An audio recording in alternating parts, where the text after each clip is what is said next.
Okay, so here you see that the outside are the positions today, because you see what I did here, June 24th, 2022. That's the about 49 days, 49 plus, because rho is almost 50, right? So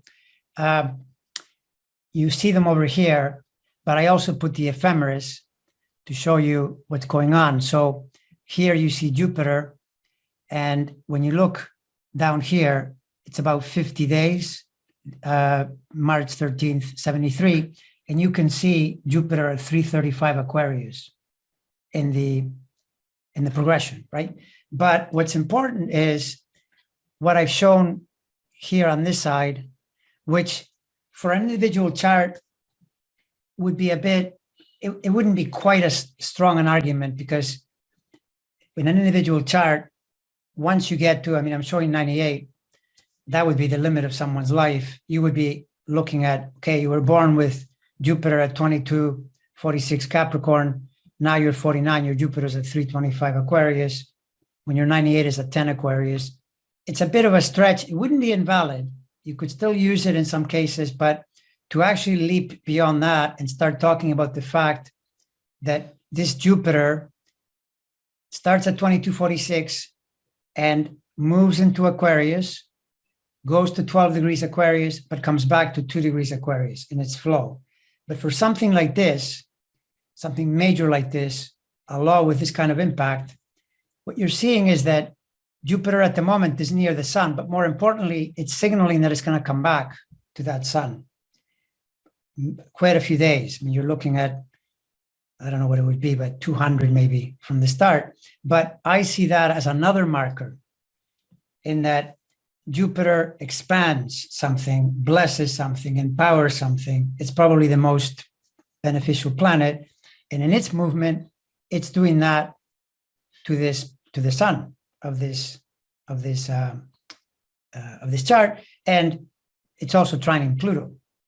So, you know, it's doing both, because it won't finish trining Pluto until November of that year. So Jupiter in its cycle was doing this really beneficial thing to the energies of this chart, and Jupiter would be the, take your pick.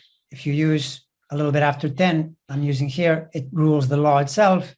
If you don't want to use it that way, then it puts it in the midheaven, or rather it puts it in the 11th, but then it's the sign of the people, rules the ascendant, then the midheaven. It's still a very strong Jupiter. It doesn't matter. So either way, the progression here, to my mind, greatly empowers the rho chart.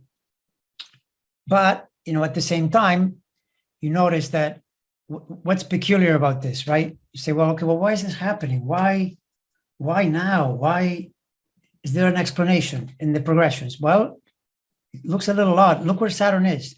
Saturn is 1420. It's back where it was, right? So let's look here now. I believe it's this one. Yes, this shows, this side here shows the days. So this is the progressions, but I'm showing them now every 7 days so I can fit more on the page. Notice that the red line is where we are today. So Saturn is basically where it was at the birth of Rho. And remember that at the birth of Rho, it was signaling, hey, I'm going to oppose this law. I'm going to try to restrict this law. I'm going to try to stop this law. That's the Saturn impulse. Saturn is back where it was.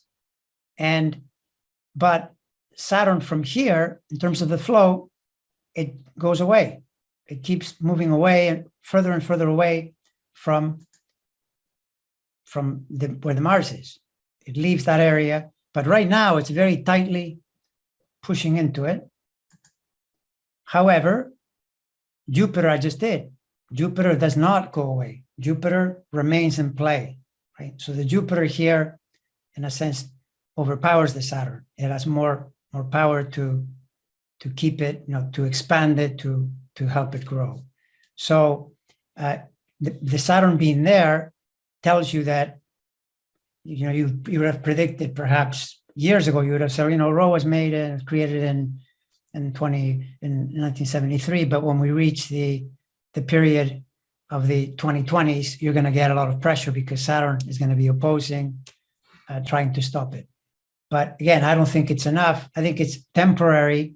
And one of the things about Pluto is that Pluto energy, when you get it in transit, especially a helpful Pluto like this, it needs to destroy something in order to recreate it anew and more powerful. It's just a fact. Now, in people's lives, if you ask, well, how does that work in a person's life? It's literally the abandonment of something. The person will drop a way of being completely, or perhaps get an epiphany that reveals their personal power to them, and forevermore they honor that principle, which prior to that they were not aware of.